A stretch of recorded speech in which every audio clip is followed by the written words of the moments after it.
பூரண மதுவிலக்கு சாத்தியம் நினைக்கிறீங்களா? இல்ல கள்ளுக்கடைகளை திறக்கலாம்னு வந்து நிறைய பேர் கோரிக்கை கருத்து. பூரண மதுவிலக்கு கொண்டு வந்தால்தான் கள்ளச்சாராயத்தையும் விஷச்சாராயத்தையும் முழுமையாக ஒழிக்க முடியும் என்பதை என்னுடைய கருத்தாக ஏற்கனவே நான் பதிவு செய்திருக்கிறேன். அதை அரசு செய்ய வேண்டும். சசிகலா அவர்கள் வந்து தொண்டர்களை இப்போ சந்திக்க ஆரம்பிச்சிருக்காங்க. சேர்ந்து வந்து சந்திக்கிறதுக்கான வாய்ப்பு இருக்கு. ஏற்கனவே நான் தொண்டர்களையும் பொதுமக்களையும் சந்தித்து கொண்டு தான் இருக்கிறேன்.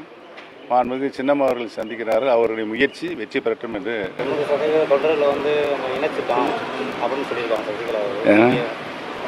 சசிகலா மேயர்களே சொல்லியிருக்காங்க 90% இந்த தொண்டர்களெல்லாம் நான் இணைச்சிட்டோம் அப்படின்னு. சரி, நான் வரவேற்கிறேன். அது சட்ட ஒழுங்கு சம்பந்தமாக வந்து இப்போ வந்து முதல்வர் சட்டம் ஒழுங்கு தமிழகத்தில் சீர்கெட்டு கிடக்கிறது. அதை சரிப்படுத்தக்கூடிய வழியை மாண்புமிகு முதலமைச்சர் அவர்கள் செய்ய வேண்டும். செய்ய தவறினால் அவர் மீண்டும் ஆட்சிக்கு வருவது கேள்விக்குறியாக படுதோல்வி அடைவார். 3 கிரிமினல் சட்டங்கள் கொண்டு வந்து அது வந்து வேற்று மொழியில் இருக்குது, தமிழ் அதாவது ஆங்கிலத்தில் இல்லைன்னு சொல்லி இந்திய சமஸ்கிருதமும் கலந்துருக்கு அப்படின்னு இல்லை, அது ஆங்கிலத்தில் கொண்டு வருவதற்கான முயற்சிகள் நடைபெற்று கொண்டு இருக்கிறது.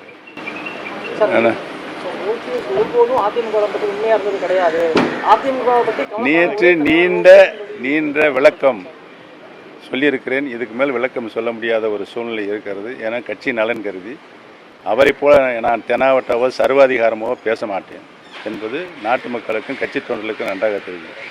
இந்த சூழ்நிலையில் கட்சியை இணைப்பதுதான் ஒரே வழி.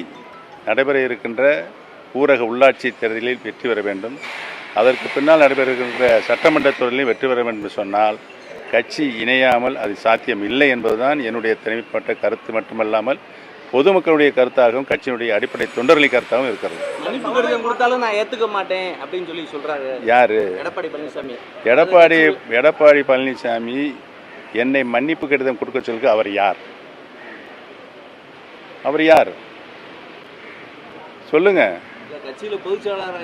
கட்சிகள பொதுச் செயலாளர் வழக்கு இன்னும் சென்னை உயர்நீதிமன்றத்தினுடைய சிவில் சூட்டில் நடைபெற்று கொண்டிருக்கிறது.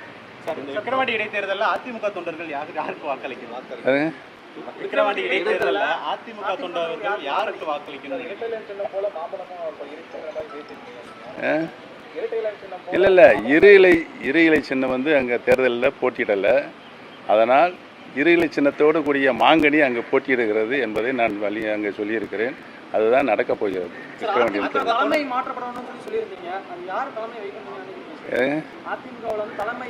இந்த இயக்கம் தொண்டர்களால் உருவாக்கப்பட்ட இயக்கம், தொண்டர்களுக்கான இயக்கமாக புரட்சித் தலைவர் இதை மாற்றினார். மாபெரும் இயக்கமாக மாற்றினார்கள். உறுதியாக ஒரு தொண்டர் அனைத்து இந்திய அன்னார முன்னேற்ற கழகத்துக்கு தலைமை ஏற்க வேண்டும் தான் என்னுடைய கருத்து.